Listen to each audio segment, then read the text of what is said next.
तो कोलकाता के Iran society में एक सेमिनार मगरबी बंगाल में अक़लियतों के लिए तालीमी अहमियत और इसके मौके के उन्वान से मुनक्किद हुआ। जलसे की निजामत कर रहे नासिर अहमद खान, जनरल सेक्रेटरी कलकत्ता खिलाफत कमेटी ने दिल्ली से तशरीफ लाए मेहमान वेलफेयर पार्टी के कौमी सदर डॉक्टर कासिम रसूल इलियास और इब्रार अहमद मक्की का तारुफी खाका पेश करते हुए इस तकरीब के गर्ज गायत से रोशनास कराया। इस जलसे के मुकर्रिर खास डॉक्टर कासिम रसूल इलियास और इब्रार अहमद मक्की ने सिर्फ मगरबी बंगाल ही नहीं बल्कि पूरे मुल्क के अक़लियतों को सियासी, तालीमी और मासी मैदान में आगे आने की दावत दी। आइए देखते हैं पूरी रिपोर्ट। हम चाहते हैं कि 10 साल के अंदर 10 साल 15 साल का एक ऐसा टारगेट बनाकर चलें कि हम 10 साल के अंदर इस लेवल से उठाकर यहाँ तक पहुँचा दें। उसके बाद हमारी आगे वाली जनरेशन पे काम करेगी और लोग इन्वॉल्व होंगे, सब करेंगे। तो मेरा है कि ये वो काम है जिससे कि लोगों के साथ में दूर कर हमने पहले ही महसूस किया कि हम पहले कलकत्ता में आप लोगों से गुफ्तगू करेंगे जो तालीम के मैदान में काम कर रहे हैं। बहुत सारे ऐसे लोग भी होंगे जो इकोनॉमिक एम्पावरमेंट के लिए नहीं आएंगे, तमाम इदारे मिलकर एक इदारा नया बने। हम तो ये चाहते हैं कि जितने इदारे काम कर रहे हैं उनके लिए भी एवेन्यूज तलाश किए जाए। आप अपने इदारे के जरिए से काम कीजिए, लेकिन ये एरिया है जिसमें हिंदुस्तान में मुसलमान तालीम में बहुत पीछे हैं, सब जानते हैं, और इतने पीछे हैं कि हम लोगों को कुछ यकीन हो जा रहा है कि मुसलमान अब पढ़ने वाला नहीं। ऐसा नहीं है। अमेरिका में मुसलमान एवरेज अमेरिकन से ज़्यादा पढ़े लिखे हैं और अमेरिका में मुसलमान एवरेज अमेरिकन से ज़्यादा पर कैपिटा इनकम उनके पास है। डॉक्टर्स हैं, इंजीनियर्स हैं, मैनेजर्स हैं, कॉर्पोरेट के चलाने वाले हैं। ठीक है। एक मुल्क है साउथ अफ्रीका। साउथ अफ्रीका में मुसलमान 4% हैं, लेकिन ज़्यादातर गुजरात के हैं और कुछ मले हैं। मले का मतलब मलेशिया के रहने वाले हैं और ज़्यादातर वो लोग बिजनेस में हैं।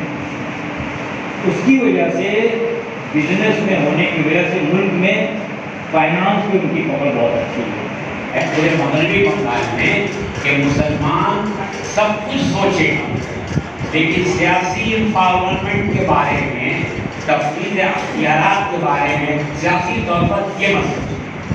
ये सोचना उसका काम नहीं, क्योंकि ये जिम्मेदारी हम लोगों ने ली। हुक्मरान करता है, उसने ये समझाया कि ये जिम्मेदारी हमने ली, आपको फिक्र करने की बात है। 34 साल एक बात था कि कोई फर्क नहीं है हिंदू और मुसलमान में। हम मुसलमान के लिए अलग से क्यों सोचे? हम हिंदू मुसलमान दोनों की तरफ की बात सोच रहे हैं, इसलिए आपको बोलने का कोई हक ही नहीं है। और उनके कुछ मिलने वाले लोग हैं जो उनकी तरकीब करने वाले लोग हैं, वो कहते हैं क्या ठीक है, कम्युनल बात मत करो, कम्युनल बात मत करो। भाई बड़ी जिम्मेदारी के साथ मैं ये बात कर रहा हूँ, क्योंकि 50 से 52 साल तकरीबन समाजी कामों में गुजारा है, अभी भी उसमें लगे हुए। तो ये माहौल है, background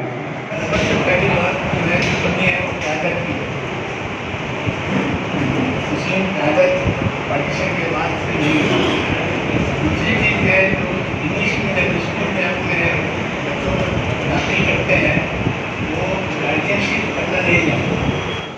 Maulana Shafik Kashmi and such other personalities, we have taken their support also and organized this program, and we are trying to have one scheme from the government, that is minority. But Jalaluddin was telling that Cambridge Model School in West Bengal.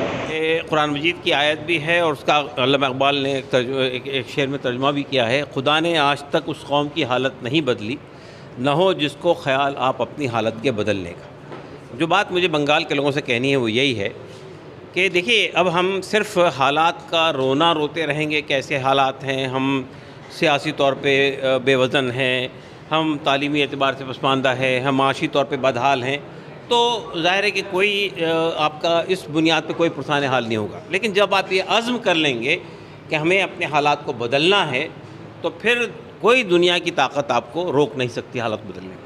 तो मैं ये सिर्फ ये चाहता हूँ, बंगाल के लोगों में बहुत पोटेंशियल है, हमारी मुल्क की आज़ादी की लड़ाई में उनका बहुत बड़ा कंट्रीब्यूशन रहा है। तो बंगाल के लोगों को अपनी इस यानी सलाहियत को असेस करना चाहिए, रीअसेस करना चाहिए और अपनी जो कमियां हैं, तालीमी एतबार से पसमानदगी हो, माशी एतबार से पसमानदगी हो, उसको दूर करने पे तवज्जो देनी चाहिए। लेकिन दूसरी बात मुझे जो कहनी थी वो ये है कि मुसलमानों की जो कमज़ोरी है, तालीमी कमज़ोरी हो या माशी कमज़ोरी हो, उसकी बुनियादी वजह ये है कि हम सियासी तौर पे बेवज़न और बेवक़्त हैं। सियासी तौर पे अगर आप आज दुनिया में आप देखिए, हिंदुस्तान के अंदर भी अगर आप देखेंगे, दलित कम्युनिटी है, वो पॉलिटिकली एम्पावर हुई तो वो जो है माशी तौर पे भी एम्पावर हो रही है और वो तालीमी तौर पे भी एम्पावर हो रही है और उस सरकारी ओहदों में भी उनका तनासुब बढ़ता जा रहा है।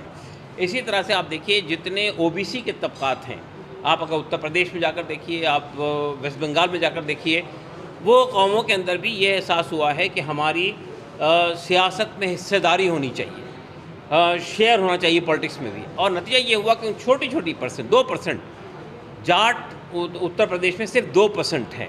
लेकिन एक ज़माना आपने ये भी देखा होगा कि एक जाट वज़ीर आला बना उत्तर प्रदेश का, चरण सिंह की शक्ल में। समाजवादी पार्टी बुनियादी तौर पर उसका वोट बैंक यादव हैं, जिनकी आबादी उत्तर प्रदेश में सिर्फ 7.5% है। लेकिन जब 19% मुस्लिम वोट मिलता है तो वो 5 बार इक़्तिदार में आ जाती है। बिहार में आप जाइए तो यादव 14% है, जब वो 16% मुसलमानों के साथ लेते हैं तो 3 बार जो है लालू प्रसाद यादव हुकूमत बना लेते हैं। तो जहाँ 30% मुसलमान आबाद हैं बंगाल के अंदर, वो सिर्फ वोट बैंक बने रहें, उनका कोई पॉलिटिकल एम्पावरमेंट ना हो, तो ये जब तक कि आप अपनी सियासी बेवज़नी को दूर नहीं करेंगे, जब तक कि आप सियासी बेवक़्ती को दूर नहीं करेंगे, ये बात समझ लीजिएगा कि ना तालीमी तौर पे हम एम्पावर हो सकेंगे, ना माशी तौर पे एम्पावर हो सकेंगे। तो मुसलमान अपने NGOs को बनाएं और उसको उस लेवल पे ले आएं जिस लेवल पे गवर्नमेंट के और कारपोरेट के CSR को हासिल कर सकें और उसके ज़रिए से तालीम और इकनॉमिक एम्पावरमेंट में जो भी काम हो सकता है डेवलपमेंट का, उसको कर सकें, अपने लिए भी और तमाम इंसानियत के लिए। कलकत्ता के इस ईरान सोसाइटी के इस प्रोग्राम से ये क्या सिलसिला दराज होगा? जी, इसके बाद अभी बहुत कुछ करना बाकी है, अभी तो शुरुआत हुई है। किस तरह के आप कदम उठा रहे हैं? आप आगे देखिए होता है।